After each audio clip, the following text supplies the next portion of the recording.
paz de Cristo. Amém, glória a Deus. Quero convidar você a abrir a sua Bíblia em Apocalipse, capítulo de número 2. Enquanto você encontra Apocalipse, capítulo de número 2, eu louvo a Deus por esta oportunidade. Agradeço ao pastor Christian, pastor Nunes, pastor Tony, pastor Gustavo, a todos irmãos e irmãs que estão aqui nesta noite, para nós meditarmos juntos nesta palavra tão maravilhosa que é a palavra de Deus. E hoje nos coube, na continuação desta série de mensagens, falar sobre a segunda carta às igrejas do Apocalipse. E você que já está com a sua Bíblia aberta no capítulo 2, vamos ler a partir do versículo de número 8, do versículo 8 ao versículo de número 11. Está escrito assim a palavra do Senhor. E ao anjo da igreja que está em Esmirna escreve: isto diz o primeiro e o último, que foi morto e reviveu. Eu sei as tuas obras, e tribulação, e pobreza, mas tu és rico, e a blasfêmia dos que se dizem judeus, e não são, mas são a sinagoga de Satanás. Nada temas das coisas que hás de padecer, eis que o diabo lançará alguns de vós na prisão, para que sejais tentados, e tereis uma tribulação de 10 dias. Sê fiel até a morte, e dar-te-ei a coroa da vida. Quem tem ouvidos, ouça o que o Espírito diz às igrejas. O que vencer não receberá o dano da segunda morte. Glória a Deus. A palavra de Deus, ela é maravilhosa, ela é poderosa. E aqui nós temos esta segunda carta. E eu quero começar dizendo para você que na semana passada estudamos a carta aos Efésios, ou melhor, aquela igreja de Éfeso. E o que nós temos ali? Nós temos uma palavra em destaque nessa igreja.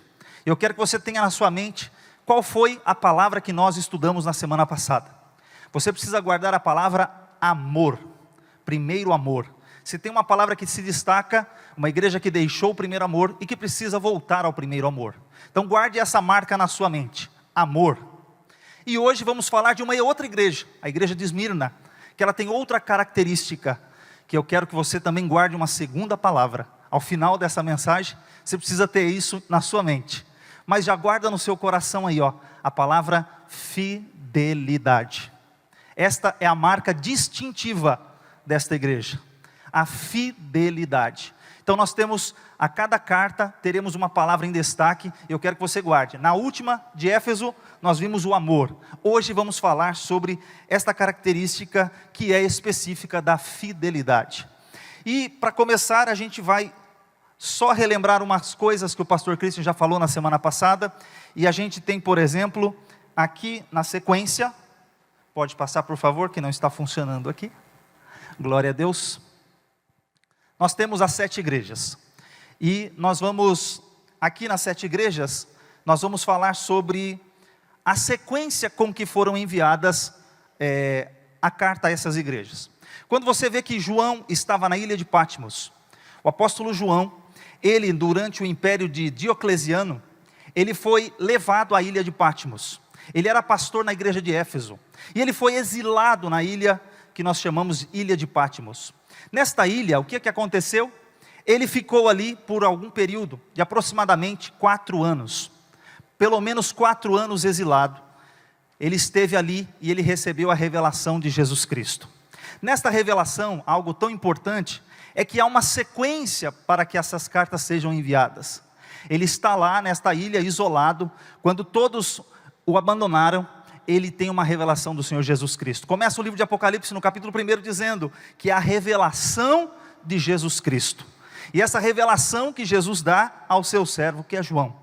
Então, há uma sequência nessa ordem das igrejas. Ele começa falando da igreja de Éfeso, igrejas da Ásia Menor. E eu quero que você abra a sua Bíblia comigo em Atos capítulo 19, versículo de número 10. O que temos aqui? Na semana passada, ou melhor, já no início desta semana, domingo, nós iniciamos o estudo da carta aos Romanos. E olha só o que me chama a atenção. Olha o versículo 10 do capítulo 19 de Atos. E durou isto por espaço de 2 anos, de tal maneira que todos os que habitavam na Ásia ouviram a palavra do Senhor Jesus, tanto judeus como gregos. Se você ler aí o capítulo 19, você está falando da terceira viagem missionária de Paulo. Nós iniciamos o estudo da carta aos Romanos, e Paulo escreveu nessa terceira viagem, enviando aos Romanos. Mas só para recapitular, Paulo aqui, nessa terceira viagem, ele se encontra com os anciãos. Na volta, ele se encontra com os presbíteros, os anciãos da igreja de Éfeso. E aqui há um detalhe importante, porque ele diz o seguinte aqui no versículo que nós lemos: toda a Ásia, através do evangelismo de Paulo, tinha ouvido falar do evangelho de Jesus. Não havia apenas 7 igrejas, havia muito mais que 7 igrejas na Ásia Menor. Aquela região é uma região muito grande. Hoje é uma região que fica na Turquia, e o país da Turquia é um país muito grande. E você tem essa região que tinha muitas igrejas. Mas esse número 7 nos chama a atenção porque o número 7 é um número simbólico na Bíblia. É um número que completa a totalidade daquilo que é a perfeição, o número da perfeição. Em 7 dias o Senhor completou toda a sua obra. Então o número 7 é especial no livro de Apocalipse. Ele se repete por várias vezes. E aqui você tem 7 igrejas. E João, ele está falando aqui a 7 igrejas. 7 igrejas escolhidas pelo Senhor Jesus. E elas foram enviadas, e nós estamos estudando exatamente essas igrejas. Bom, aí a gente começa falando aqui falamos sobre a igreja de Éfeso, na semana passada, e hoje a igreja de Esmirna. Esmirna é a segunda igreja dessa sequência. O que acontece com a igreja de Esmirna? É uma igreja muito interessante porque ela também é muito próxima de Éfeso. Na sequência, a hora que a gente conseguir colocar o mapa novamente, eu explico no mapa. Ela é a próxima igreja, muito próxima de Éfeso. O que acontece com essa igreja? Ela é uma igreja importante em que sentido? Ela estava ali na Ásia Menor, ela tinha um porto. É uma cidade que foi embelezada. Enquanto Éfeso era a maior cidade da Ásia Menor, esta igreja aqui de Esmirna era a cidade mais bonita, a cidade mais linda, a mais embelezada. Uma cidade que rivalizava com Éfeso. Era como se fosse uma certa discussão entre as igrejas. Mas o que acontece ali, não exatamente entre as igrejas, mas entre as cidades. A cidade em si era uma cidade de destaque. E o que acontecia com essa cidade? Em Esmirna, esta cidade, ela tinha um porto muito especial. E naquele porto, ela tinha algo que chamava a atenção de todo o comércio que havia naquela região. Bom, ela tinha também algumas características, como a construção de alguns templos que foram erigidos em honra ao Império Romano. Dentro dessas 7 igrejas, eu quero destacar para vocês algumas lições específicas. Todas essas 7 igrejas têm lições a nos ensinar. E a primeira delas que eu quero te dizer é o seguinte: quando você estuda as cartas do Apocalipse, a primeira lição é que você encontra dentro de uma mesma igreja pessoas fiéis e pessoas infiéis. Você tem aquele que serve a Deus e você tem aquele que não serve. Em todas as igrejas você encontra essa característica. Que outra característica você encontra? Você encontra que sempre você pode olhar para uma igreja e às vezes ela aparenta ser uma coisa, mas pode ser outra. Deixa eu dar um exemplo. A igreja que nós acabamos de ler, aqui o texto diz assim, que você é pobre, mas na verdade, na visão de Deus, vocês são ricos. Tinha uma igreja, a igreja de Laodiceia, se achava rica, mas o que Jesus diz para ela? Tu é pobre, miserável, cego e nu. Ou seja, tem igrejas que aparentam ser uma coisa, mas são outra. E Jesus, ele traz o diagnóstico real da situação da sua igreja. Outra questão, Jesus diz que ele anda no meio da igreja. Jesus, como anda no meio da igreja, ele anda por quê? Jesus passeia no meio da igreja. Não, Jesus não está passeando, está fazendo turismo. A igreja é dele. E ele anda no meio da igreja com olhos como chama de fogo, dando oportunidades para que as pessoas se arrependam. Jesus dá uma segunda chance. Jesus, ele quer que as pessoas se arrependam. Por isso que ele, antes de condenar, ele dá a repreensão para trazê-los ao arrependimento. O Senhor Jesus não quer condenar ninguém, ele quer salvar. O objetivo dele é salvar. Por isso ele chama a atenção. E em todas as igrejas você vai encontrar uma questão importante, que é: o Senhor Jesus faz promessas para elas. Que está aqui. O Senhor Jesus faz promessas para o vencedor. Ao que vencer, tem uma promessa especial. Aquele que for fiel até o fim, tem uma promessa especial. Então deixa eu só retornar aqui para você, no mapa, só para você visualizar aqui o que eu quero dizer. Aqui dentro desse mapa, em cada uma destas divisões, você tem os capítulos que nós vamos estudar.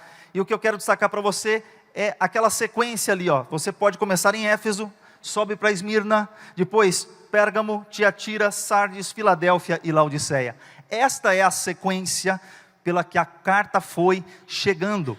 Interessante dizer para você que apesar de cada carta ter um nome, você vai perceber mais uma coisa. Quando você lê aqui, ó, no capítulo 2 de Apocalipse, volta a ler na sua Bíblia para você ver. Quando você olha o capítulo 2, está escrito assim, ó: escreve ao anjo que está em Éfeso. Ok? Agora vai no versículo 8. E ao anjo que está em Esmirna. Olha agora, versículo 12. E ao anjo que está em Pérgamo. Veja, quando começou, ele escreve a esta igreja, e aquela igreja, e a outra igreja, e a outra igreja. Na verdade era uma carta só, que circulava por todas as igrejas. Então quando a carta chegou, ela chegou uma carta completa, com todo o conteúdo em Éfeso. E aquela igreja leu. Pode reparar como que termina. Quem tem ouvidos, ouça o que o Espírito diz às igrejas. Ele não está escrito assim, o que o Espírito diz à igreja, e sim, o que o Espírito diz às igrejas. A mensagem, ela iniciou em Éfeso, passou por Esmirna e foi seguindo até chegar a cada uma dessas igrejas. Então a carta era uma carta que a gente chama de carta circular. Ela era passada de uma igreja a outra, porque o Espírito Santo tem mensagem para cada igreja específica, mas toda a mensagem, por que estamos estudando ela hoje? Porque ela serve para nós aqui no século 21. Ela também serve para mim e para você. Ela não serviu só para a igreja de Éfeso, não só para a igreja de Esmirna, não só para a igreja de Pérgamo, ela serve para todos nós. Então é uma carta circular. Por isso ela circulou por todas estas igrejas. E aqui essas lições que a gente já falou. Agora, vamos falar um pouquinho mais sobre a cidade de Esmirna. Aqui de uma questão histórica. O nome dessa cidade, Esmirna, ela vem daquela planta, na verdade a mirra, de uma substância da mirra, que é uma substância amarga. Embora seja cheirosa, ela seja uma substância amarga. Isso vai ter uma relação específica com essa igreja, que passou pela amargura do sofrimento, pela aflição, pela dor. Então isso representa a vida desta igreja. Você vai ver que quando o Senhor Jesus falou sobre, ou quando o Senhor fala sobre a Páscoa, lá em Êxodo, diz que eles deveriam comer a Páscoa com ervas amargas. Por que ervas amargas? Para lembrar do sofrimento que eles tiveram no Egito. Então o Senhor quer, de forma didática, que lembremos da situação. Talvez eu e você passamos por lutas e dificuldades. Você precisa lembrar para que você saiba que o Senhor é poderoso. Então olha só, ela é uma igreja perseguida. O que mais tem ali? É uma igreja que eu já disse, a mais bela de toda a Ásia Menor. Enquanto Éfeso é a maior, Esmirna é a mais bela. Ela tem o seu destaque. Então o que acontece também? Ela, por causa da sua beleza, eles se orgulhavam. E aí ela tem também uma população interessante, porque olha só, era uma cidade que sobreviveu. Essa é uma curiosidade interessante. É a única cidade, única igreja, que permanece até hoje a cidade. Todas as outras são ruínas. Naquela época, ela variava entre 100 mil a 255 mil habitantes. Hoje tem quase 3 milhões de habitantes. É uma grande cidade na Turquia. A igreja perseguida, a igreja que sofreu, a cidade onde tinha muita dificuldade, ela permanece até hoje. Todas as demais não existem mais. E o Senhor deu mensagens de alertas a todas as igrejas. E aí o que acontece também? Ela tinha um monte, uma inclinação. Talvez você encontre ali, naquela imagem ali, mais ao fundo, você consegue ver um monte, lá no fundo. O que é esse monte? É o Monte Pagos. O que eles faziam naquela época?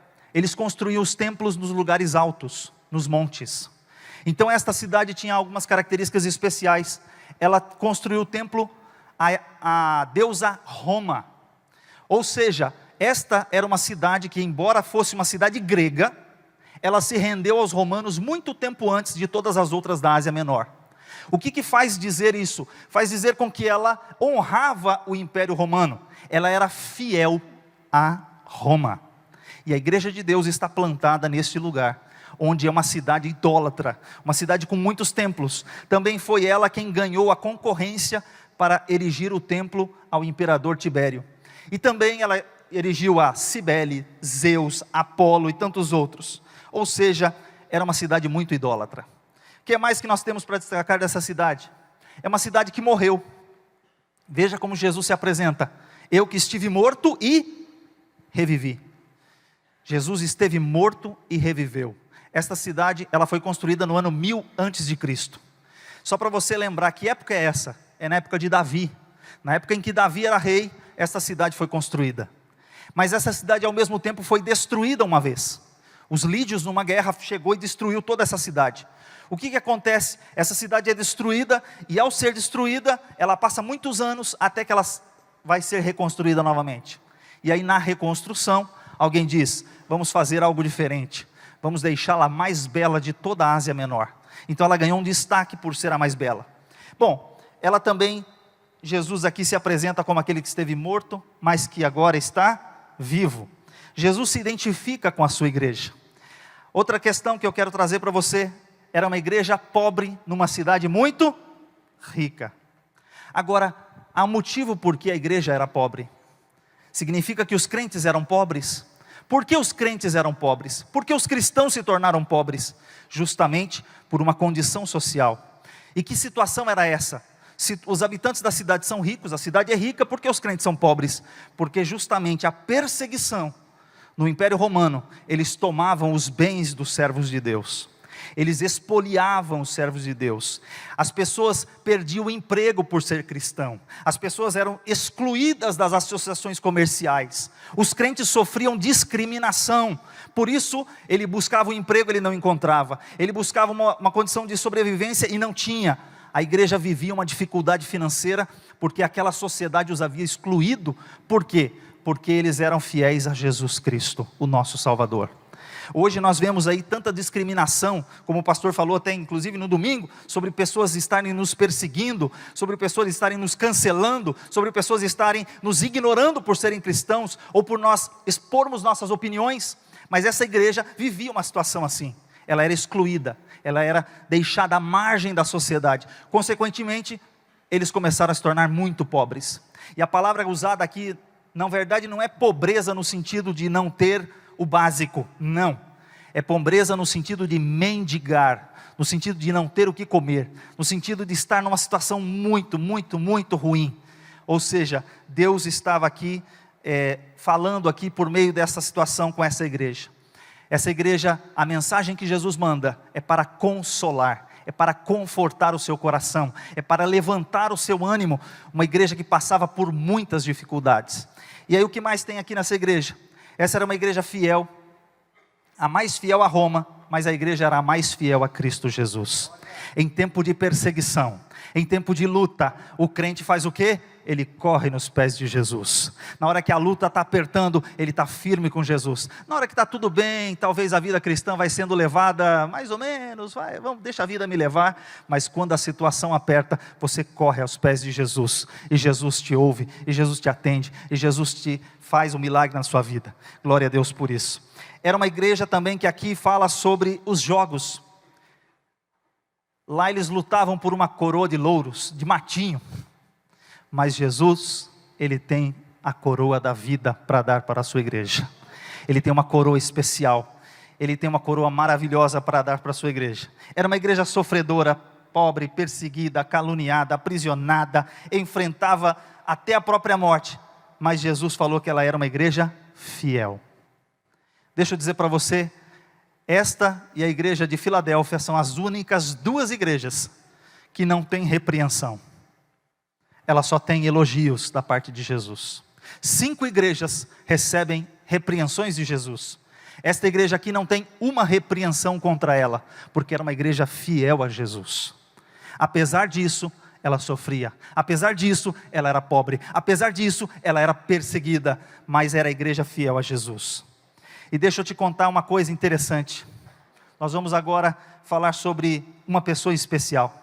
Mas antes que você pense ou leia isso aqui que eu vou falar agora sobre Policarpo, Eu quero que você olhe para todas essas cadeiras da igreja aqui, ó.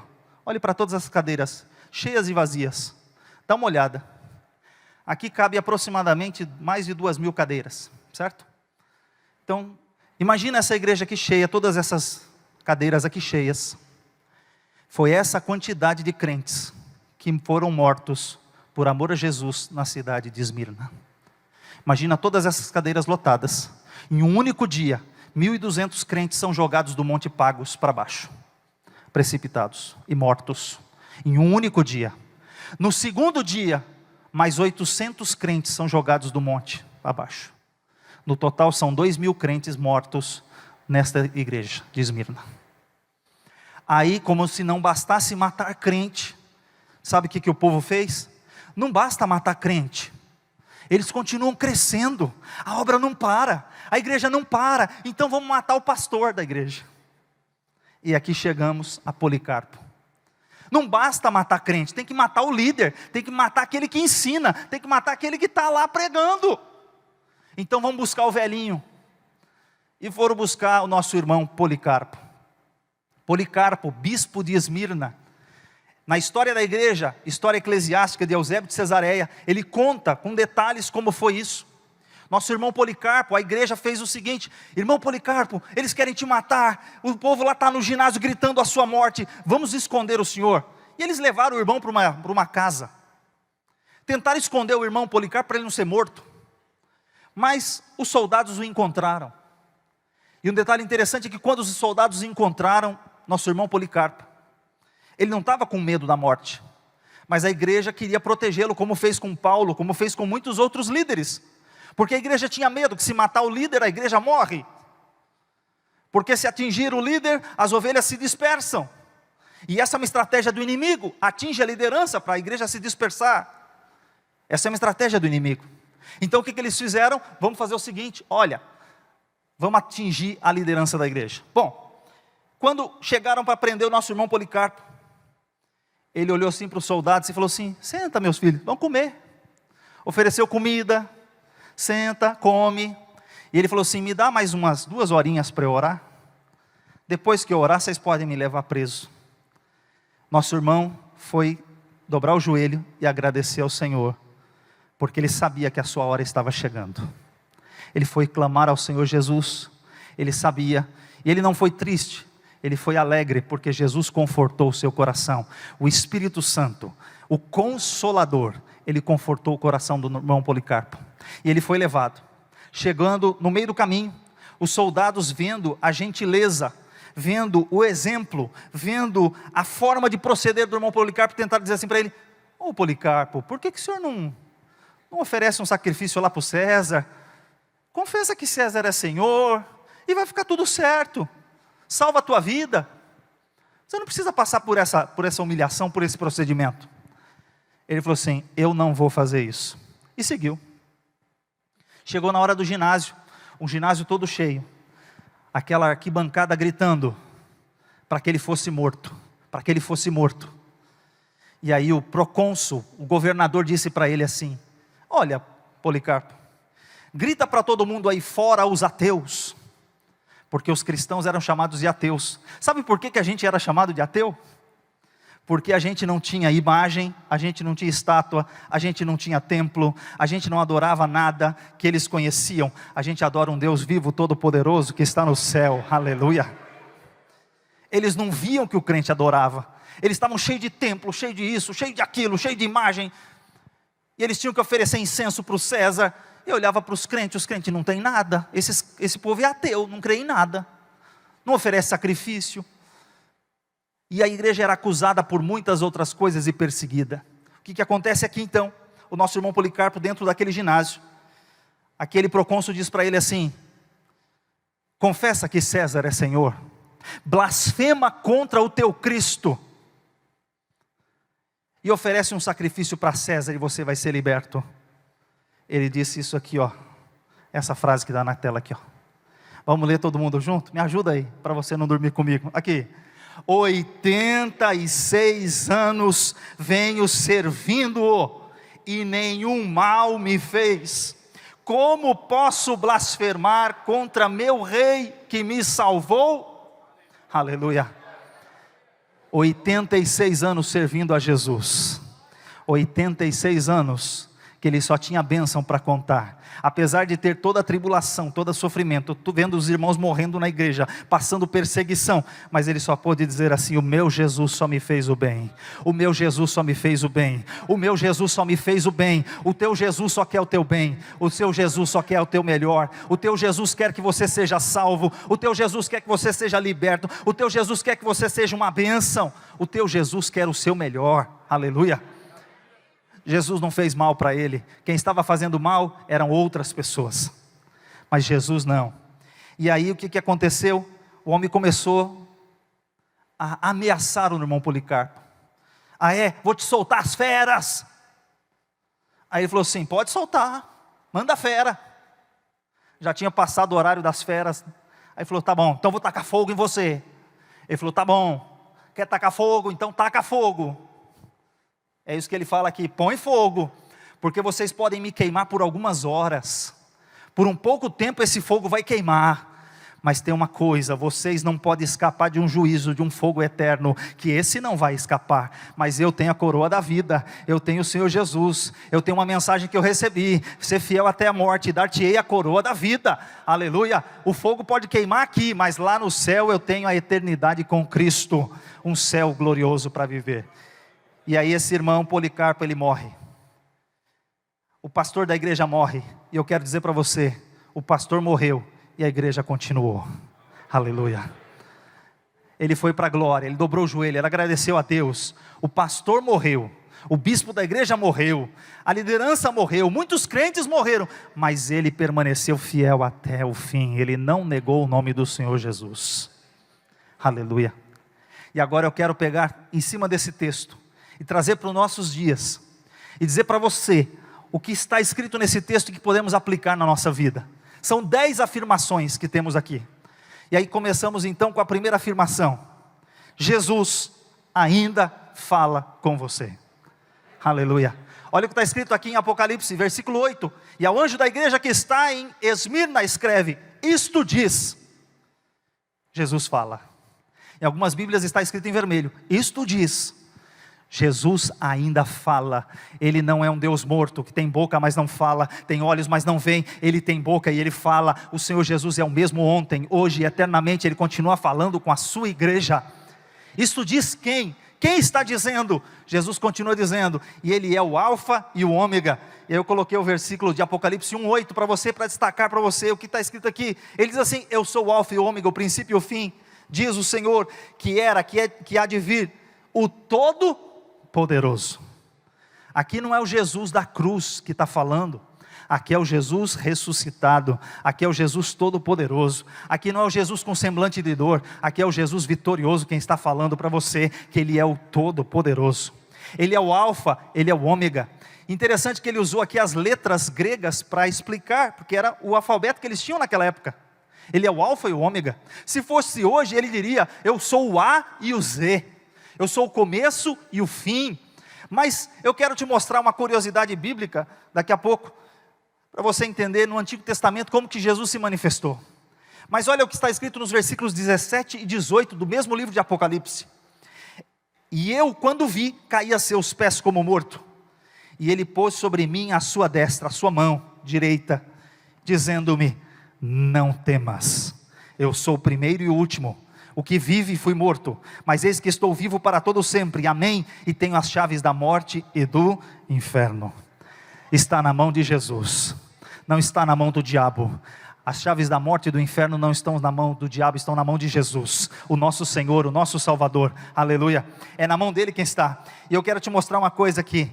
Quando você lê Gênesis, essa coisa esquisita que eu estou colocando aqui em hebraico para você, deixa eu só mostrar rapidinho para você. O sentido da leitura é da direita para a esquerda. Deixa eu mostrar aqui, ó. Bereshit bara Elohim et hashamayim ve'et haaretz. Está tudo escrito ali. Aí olha só, eu quero que você preste atenção num detalhe que eu quero mostrar aqui para você.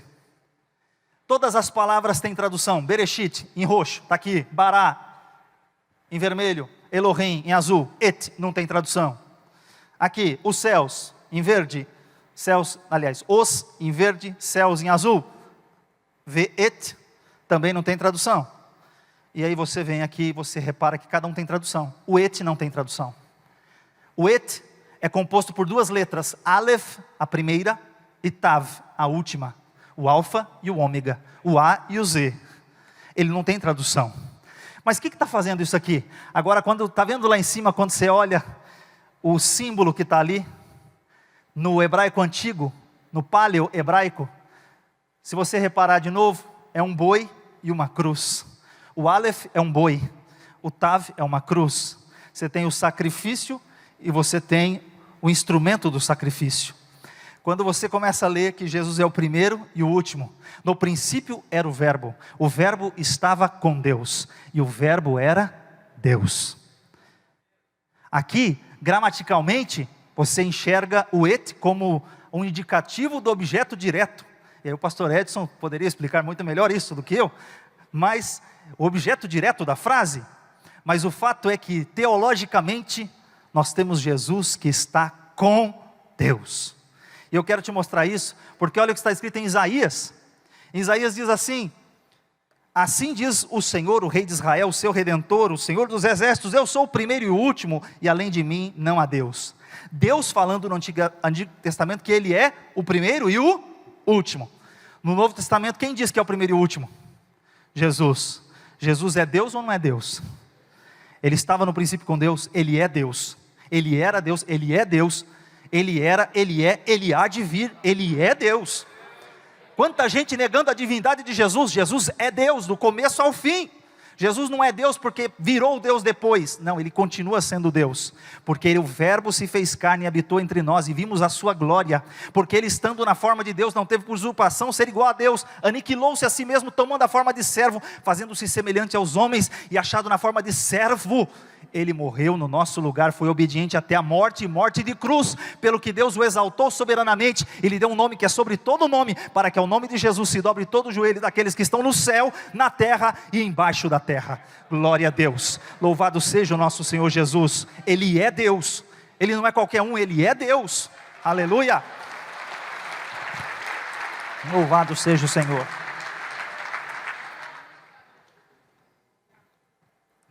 Olha lá em cima a figurinha. O hebraico antigo é o boizinho e a cruz. O Aleph e o Tav. Depois você tem o alfa e o ômega. E aí em Apocalipse Jesus diz que Ele é o alfa e o ômega, o princípio e o fim. E quando eu mostro para você aqui a letra Aleph, Tav, alfa e ômega, e o verbo estava com Deus. A palavra com também pode ser traduzida ao lado de Deus. E quando você lê lá no hebraico, Bereshit bara Elohim et, Elohim é o nome de Deus, et, Ele está com Deus, Ele está do lado de Deus. Jesus já estava desde Gênesis 1, versículo 1. Jesus não apareceu do nada. Elohim é a forma plural do nome de Deus. Jesus já está em Gênesis, desde o primeiro versículo da Bíblia. Jesus está implícito, não explícito, Ele está lá. Você pode não ver Jesus, mas Ele está lá. Eu estou te mostrando que você pode não ver, mas Ele está lá. Jesus estava no princípio com Deus. João revela, revelação progressiva. Quando você lê o Novo Testamento revela o Antigo. E como que a gente enxerga isso? Porque Jesus está lá. Jesus não apareceu do nada. E aqui é a evolução do alfabeto, é aqui só para mostrar para você, primeira letra e a última letra lá embaixo. Você tem o seu Jesus, o primeiro e o último. Todo o alfabeto, a evolução do alfabeto. O que eu quero dizer é que Jesus, Ele é o Deus que fala. É um Deus que fala desde o começo. Ele continua falando hoje. E Ele continuará falando amanhã. Aleluia. Deixa eu te mostrar mais um versículo. Esse versículo também é muito interessante. Olha o que está escrito lá em João 14, versículo 6. Eu sou o caminho, a verdade e a vida. Ninguém vem ao Pai se não for por mim. A palavra verdade é a palavra emet. A palavra emet é formada pela letra Aleph e Tav, mas tem uma palavra no meio que é o mem. O M, se fosse no nosso vocabulário, seria um M. Então Jesus, Ele está no começo, Jesus está no meio, e Jesus está no fim. O seu Jesus está em todas as fases da sua vida. O seu Jesus, Ele é a verdade. O seu Jesus, Ele não apareceu do nada, não caiu de paraquedas. O seu Jesus está na tua vida. Ele quer estar na tua vida, no centro. Jesus quer estar no começo. Jesus quer estar no fim da sua vida. Jesus não quer que você seja uma vida, ora firme, ora não firme. Ele quer que você seja firme e constante, sempre abundante na obra do Senhor. Aleluia. Então Jesus ainda fala, Jesus ainda é o mesmo. Segunda afirmação. Olha o que está escrito no versículo, ele diz assim no versículo 9: eu sei as tuas obras. O que eu aprendo com isso? Jesus conhece o seu trabalho. Jesus está vendo o que você está fazendo e para quem você está fazendo. Jesus sabe todo o teu trabalho, para quem você trabalha. E olha que interessante que é a palavra de Deus. Lá em 2 Crônicas, capítulo 15, versículo 7, diz assim: mas esforçai-vos e não desfaleçam as vossas mãos, porque a vossa obra tem uma recompensa. Nada que você fizer para Deus vai ficar, Deus não fica devendo para ninguém. O que está escrito lá em 1 Coríntios capítulo 15, versículo 58? Portanto, meus amados irmãos, sede firmes e constantes, sempre abundantes na obra do Senhor, sabendo que o vosso trabalho não é vão no Senhor. Deus está vendo todo o teu trabalho. Então Jesus conhece o teu trabalho. Jesus olhou para aquela igreja e falou assim: eu conheço as tuas obras, sejam elas boas, sejam elas más, sejam elas para a glória de Deus, sejam elas para a glória pessoal, mas graças a Deus essa igreja perseguida fazia tudo para a glória de Deus. Ela fazia as coisas para que o nome do Senhor fosse glorificado. Então, para a glória de Deus eles faziam, eles trabalhavam. Glória a Deus por isso. Então Jesus conhece tudo, todo o teu trabalho. Não se preocupe. Você fala assim: não sou reconhecido. E às vezes a gente diz que quer cantar aquele hino assim: eu não preciso ser reconhecido por ninguém. Mentira, está querendo reconhecimento. Quantos querem? Não preciso, não sei o que. Glória a Deus. Eu espero que você realmente faça tudo para a glória de Deus.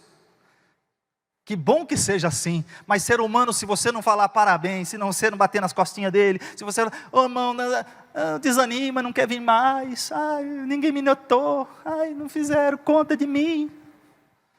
Mas saiba de uma coisa: se ninguém aqui ver o seu trabalho, tem alguém que está vendo as tuas obras. Tem alguém que está vendo. Tem alguém que está vendo. Tem alguém que está vendo. Aleluia. Aleluia. Jesus conhece. Ele não só conhece a tua obra, mas olha a sequência. Ele diz assim: também conheço a tua tribulação. Jesus sabe do teu sofrimento. Ele sabe o que você passa, Ele sabe a tua dor, Ele conhece a sua dificuldade, quando você dobra o joelho lá, escondido no teu quarto, quando ninguém ouve, mas Ele está ouvindo o teu sofrimento, o teu gemido, o teu clamor, a tua oração chega diante dEle, e Ele está ouvindo o teu clamor, Ele conhece a tua dor, Ele conhece o teu sofrimento, aleluia, saiba disso, Ele conhece, Ele não é apático, Ele não está além, Ele não está aquém, eu não me importo, não é comigo, não. Sabe o que está escrito em Hebreus capítulo 4, versículos 15 e 16? Deixa eu te relembrar, está escrito assim, pois não temos um sumo sacerdote que não possa compadecer-se das nossas fraquezas, mas sim alguém como nós, passou por todo tipo de tentação, porém sem pecado. Assim sendo, aproximemo-nos do trono da graça com toda a confiança, a fim de recebermos misericórdia e encontrarmos graça que nos ajude no momento da necessidade. Aleluia. O verbo se fez carne, Ele conhece a minha dor, Ele sabe, em tudo Jesus foi tentado, em tudo Ele foi tentado, mas graças a Deus Ele venceu. Jesus venceu o mundo, Jesus venceu o pecado, e Ele quer que eu e você vençamos. Ele sabe o teu sofrimento, a tua dor, a tua luta, mas por isso, Ele é aquele que pode compadecer-se de ti, Ele pode interceder por você, Ele sabe a tua dor, glória a Deus por isso, que o nosso Senhor conhece a nossa dor. O que mais que Ele sabe, irmão? Ele também conhece a tua condição financeira. Mas a minha situação está tão difícil, olha o que Ele diz ali no texto, e pobreza, eu sei as tuas obras, e tribulação e pobreza, mas tu és rico. Aleluia. Talvez você fale assim, mas eu sou tão pobre, estou passando tanta dificuldade aqui. Mas na avaliação de Deus, aquela igreja não era miserável, aquela igreja era rica. Aquela igreja juntava tesouro no céu, não na terra. Aquela igreja tinha um tesouro que era acima de qualquer outro tesouro. Ela não estava juntando prata, ela estava juntando o tesouro no céu. Glória a Deus por isso. E olha o que Paulo diz em 2 Coríntios, capítulo 6, versículo 10. Ele diz assim: entristecidos, mas sempre alegres, pobres, mas enriquecendo a muitos, nada tendo, mas possuindo tudo. Glória a Deus. Ele está falando da condição dele como obreiro. Quantas dificuldades Paulo passou. Ele, quando vai escrever, posso todas as coisas naquele que me fortalece, é um versículo maravilhoso. A gente põe em para-choque de caminhão, posso todas as coisas naquele que me fortalece, aleluia. Mas alguns versículos antes ele diz: sei ter em abundância, mas sei padecer necessidade. Eu sei passar por qualquer tipo de circunstância, situação, porque posso todas as coisas, tendo ou não tendo, com ou sem, com muito ou com pouco, eu continuo glorificando a Deus. Mas ele sabia que o tesouro dele estava reservado lá no céu. Se não tiver aqui, vai ter lá no céu. É algo muito mais maravilhoso, sabe por quê? Porque olha só que Jesus compara o efêmero com o que é eterno. O efêmero é o passageiro.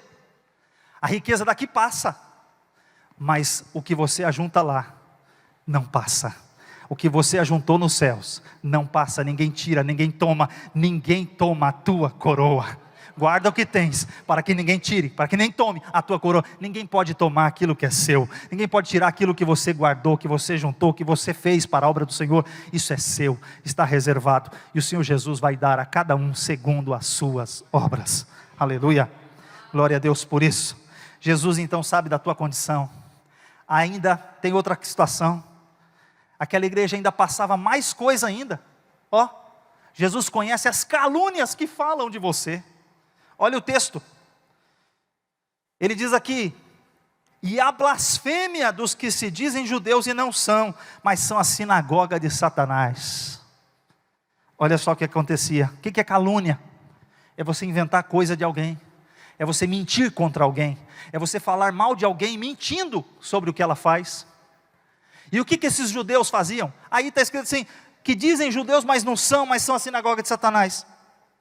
Na verdade, eles eram judeus de nascimento, sim. O texto não está falando que eles são judeus falsos.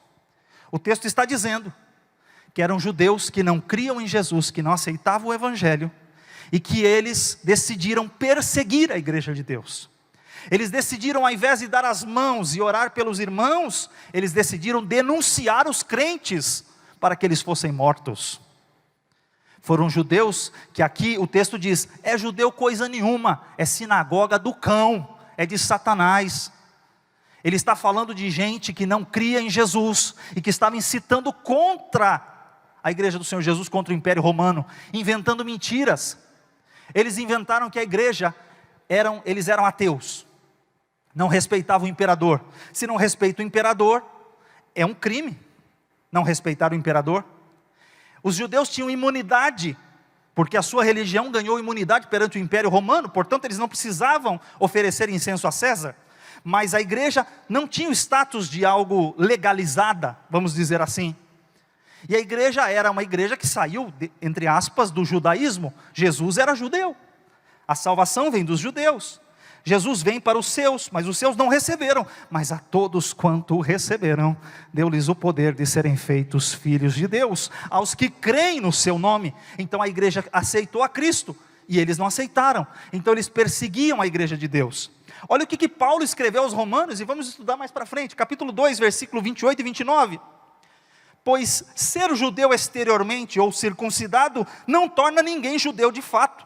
Judeu verdadeiro é quem o é no íntimo, e circuncisão verdadeira é a do coração, feita pelo Espírito, não pela letra da lei, recebendo assim a aprovação de Deus, e não das pessoas. Romanos 2, versículos 28 e 29. O que ele está falando? Muita gente se dizia, eu sou judeu, filho da promessa, filho de Abraão, eu tenho direito ao céu. Se não tem Jesus, não tem céu nenhum, só tem inferno para eles. Sem Jesus, ninguém vem ao Pai. Sem Jesus, ninguém vai ao Pai. Sem Jesus, ninguém vai ao céu.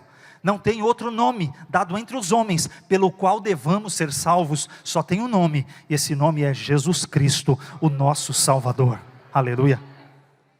Então ele estava dizendo aqui, não basta dizer que é judeu porque nasceu numa família. Você precisa ser de verdade. Para você ser filho da promessa, eleito de Deus, precisa ter Jesus. E esses aqui perseguiam a igreja. Eles acusavam a igreja de serem ateus. Acusavam a igreja de ser canibal. Canibal? É. Porque estava escrito lá, quem não come a minha carne, não bebe o meu sangue, não é digno de mim. Então a igreja do Senhor participava da ceia. Então, como eles achavam que a ceia era uma reunião escondida, fechada, não entra outras pessoas, que a gente comia gente, que a gente comia carne de gente e bebia o sangue de gente. E saíram dizendo, eles são canibais. Saíram falando que a gente, inventaram todo tipo de mentira contra a igreja de Jesus, contra o império, contra a sociedade, que a gente destruía as famílias. Sabe por quê? Porque a pessoa aceitava Jesus, e agora ele tinha uma vida diferente. Ele não vivia mais nas festas, nas orgias, nas questões pagãs. Ele não participava mais dos ídolos. Então eles eram tratados como antissociais, que estavam separando a família, estragando as relações familiares, estragando a sociedade. Então tem que matar os crentes. Então inventaram todo tipo de mentira, todo tipo de calúnia. Eu quero dizer para você, que lá em Provérbios capítulo 6, versículo 16 e 19, diz assim, tem 6 coisas que o Senhor aborrece. A 7ª, a sua alma abomina. Eu vou falar rapidinho a 7, só para você situar. Primeira, olhos altivos. 2ª, língua mentirosa. 3ª, mãos que derramam sangue inocente. 4ª, coração que maquina pensamentos viciosos. 5ª, pés que se apressam a correr para o mal. 6ª, testemunha falsa que profere mentiras. 7ª, o que semeia contenda entre os irmãos. Então, irmão, calúnia, mentira, contenda, tudo isso é de quem? É da sinagoga do Satanás, é do diabo. Sabe o que significa a palavra diabo? Acusador. Sabe o que significa a palavra Satanás? Adversário. Ou seja, é o adversário das nossas almas, é o acusador, é ele quem usa pessoas para falar mal de mim, de você, e para falar mal da igreja de Jesus. Mas sabe que o Senhor, Ele conhece o que é verdadeiro, Ele sabe a verdade, Ele sabe quem é você, Ele te conhece por dentro e por fora. Olha quantas palavras a gente está lendo que Jesus conhece. Jesus conhece. Ele conhece a tua vida, Ele conhece todo o teu trabalho, Ele conhece a tua aflição, Ele conhece a tua dor, Ele conhece as tuas angústias. Jesus conhece a tua vida, Ele é onisciente, na mão dEle está tudo, glória a Deus. Agora, sabe o que Jesus quer dizer para você? É isso aqui, ó. Ele virou para a igreja e disse assim para a igreja, não temas, não temas. Não tenha medo, nada temais, não tenham medo do que eles querem fazer, do que vem por aí, não tenha medo. O Espírito Santo fala para você, não tenha medo. Jesus continua dizendo, não temas. É uma palavra poderosa. Nós encontramos na Bíblia muitas referências. Você vai encontrar alguns pregadores dizendo que tem 365 vezes a palavra não temas na Bíblia, 366 e tudo mais. Ok. Eu não achei todas elas, mas tem mais de 140, com certeza, eu olhei lá no programa. Tem muitas vezes. E o Senhor sempre diz, não temas, não temas, não temas, não temas. O Senhor está sempre dizendo, olha quantas palavras gloriosas. Eu vou dar alguns exemplos para você.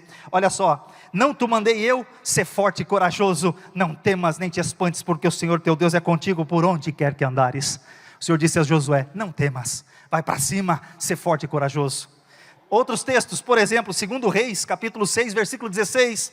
E ele respondeu, não temas, porque mais são os que estão conosco do que os que estão com eles. Ou seja, do nosso lado, nós estamos em vantagem. Aleluia. Você tem o Senhor ao teu lado. Você é a maioria, porque você tem o Senhor do teu lado. Aleluia. Não temas, não temas. Eu não vou falar 140 e tantas vezes que eu achei não, mas graças a Deus eu quero te dizer, não temas. Jesus disse para a igreja aqui, ó, nada temais das coisas que hás de padecer. Olha essa expressão. Sabe por que Jesus disse? Nada temais das coisas que hás de padecer. Jesus conhece o teu futuro. Aleluia. Ele sabe o seu dia de amanhã. Eu não sei o meu, eu não sei o seu, mas Jesus sabe o teu dia de amanhã. Ele é o mesmo ontem, hoje e eternamente. Ele sabe quem é você, o que vai ser de você amanhã. Jesus conhece o teu futuro, Ele sabe o que vem aí, Ele conhece. Que coisa maravilhosa. Sabe o que ele escreveu em Amós capítulo 3 versículo 7? Ele disse assim: certamente o Senhor não fará coisa alguma sem ter revelado o seu segredo aos seus servos, os profetas. Deus não faz nada antes de avisar.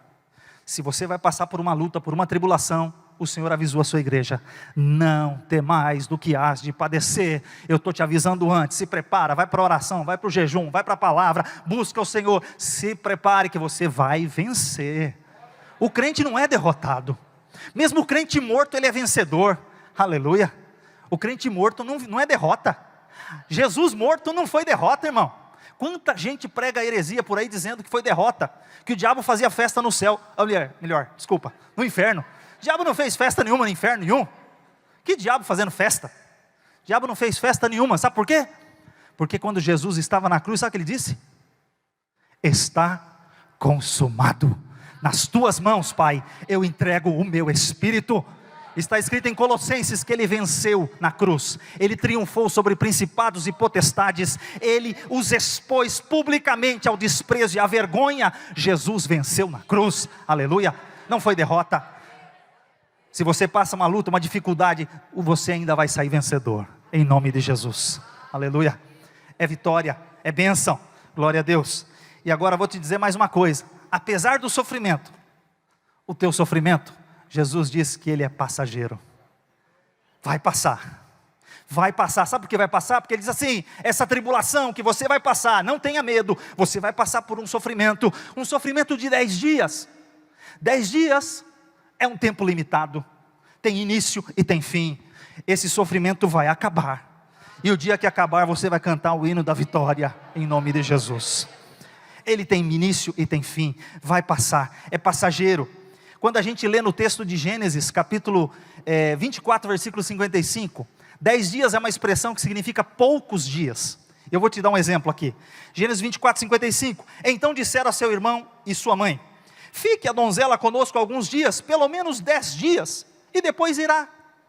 Quando o servo foi buscar a esposa para Isaac, então ele convenceu a moça que ela deveria ir com ele. Aí a família falou assim: fica aqui mais uns 10 dias, uns poucos dias. 10 dias são poucos dias. Que Deus está dizendo para você: sua tribulação vai passar, e não vai ser longa, porque Deus não te dá aprovação além daquilo que você pode suportar. Ele vai te dar numa medida que você suporta, que você vai ser vencedor. O objetivo de Deus não é te reprovar, é te aprovar para você ser melhor, aleluia. Você não vai cair, aleluia. E aqui também em Atos capítulo 25, versículo 6 está escrito: e não se demorando entre eles mais de 10 dias, desceu a Cesareia, e no dia seguinte, assentando-se no tribunal, mandou que trouxessem a Paulo. Lá também diz, levou mais ou menos 10 dias, mas como ele chama 10 dias? E não se demorando entre eles mais de 10 dias. Não se demorando, o que significa não se demorando? É passageiro, é rápido, logo logo vai passar, em nome de Jesus. A tua prova vai passar, em nome de Jesus. Ela vai passar, glória a Deus por isso. E olha só que interessante, porque Deus, Ele continua no controle. Porque mesmo que Ele disse assim: o diabo lançará alguns de vós na prisão, vocês vão ter uma tribulação de 10 dias. O diabo não vai além daquilo que Deus permite. Mesmo quando o diabo age como acusador, quando o diabo age para te prejudicar, o diabo não pode fazer nada além daquilo que Deus permite. Ele está no controle de Deus, ele não é descontrolado. Deus continua no controle de todas as coisas, aleluia. E qual foi a palavra de Jesus para essa igreja? Você vai passar luta, você vai passar prova, mas eu tenho um conselho para você. Olha, o que você precisa fazer? Até aqui Jesus manifestou quem Ele é, o que Ele conhece, o que Ele faz, o que Ele sabe sobre nós, sobre o nosso futuro, sobre a nossa condição. Agora Ele está dizendo uma coisa para você: você precisa fazer uma coisa assim, você precisa ser fiel até a morte. Você não pode desistir, você não pode parar, você não pode desistir. O Espírito Santo fala para você: continua, não desista, não pare, vá até o fim, aleluia. E este texto é maravilhoso, porque ele está dizendo assim: Lá em Daniel capítulo 12, Daniel recebeu revelações profundas da parte de Deus. E ele virou para Deus e falou assim: Senhor, não estou entendendo nada. Capítulo 12, Deus revelou o futuro para Daniel, e ele falou: não entendo nada, Senhor. Deus falou assim para ele: não se preocupe, Daniel, seja fiel. Daniel foi lançado na cova do leão, permaneceu fiel. Quando o proibiram de orar, ele continuou orando. Ele continuou fiel, foi um exemplo de fidelidade. Ele permaneceu fiel, não importa se ele era jovem, que não se contaminava, nem quando ele era velho, quando tentaram proibir ele de orar. Ele continuou fiel a vida toda, ele foi fiel ao Senhor. E sabe o que Deus disse para ele no final da sua vida? Daniel, você não está entendendo nada. Não estou entendendo nada. Então é o seguinte, Daniel, tu porém, Daniel 12, versículo 13, vai até o fim. Vai até o fim, porque você vai repousar. Você vai estar na tua sorte. Daniel, não para, vai até o fim. A palavra de Deus para você: não desista. Ele quer que você vá até o fim. Vai até o fim, não desista, porque Jesus foi até o fim. O texto de Filipenses que eu citei aqui, diz que ele foi obediente até a morte, e morte de cruz, a pior tipo de morte. Jesus foi fiel, foi obediente. O Pai falou para ele: seja fiel, ele foi fiel, e ele foi um exemplo para nós. E aí a última coisa que eu já passei ali é o seguinte: o fiel é um vencedor. É o que está aqui no último versículo. Quem tem ouvidos, ouça o que o Espírito diz às igrejas. O que vencer não receberá o dano da segunda morte. Quando eu falo que você é vencedor, ele diz assim: ser fiel até a morte e dar-te a coroa da vida. Quem é que recebe coroa? Vencedor ou derrotado? Vamos mais uma vez. Quem é que recebe coroa na vida? É vencedor ou derrotado? O que você é? Em nome de Jesus, você é vencedor. Você não é derrotado. Você é vencedor. Em nome de Jesus. Aleluia. Glória a Deus. Aleluia. E ele termina aqui dizendo o seguinte: você que é vencedor, você vai ter a vida eterna. Você não vai passar pela segunda morte. O que é a segunda morte? É o lago de fogo. Lago de fogo que foi criado para o diabo e seus anjos. Não foi criado para nenhum de vocês. Todos nós aqui somos criatura de Deus, filhos de Deus, destinados ao céu. O Senhor quer salvar, quer libertar. Você não foi destinado para esse lugar. Quem for fiel até o fim não receberá o dano da segunda morte. Jesus tem algo maravilhoso. Você recebe bênção na terra, mas recebe a eternidade no céu. Você recebe aqui e lá ainda muito, muito, muito mais. Que Deus abençoe a sua vida em nome de Jesus.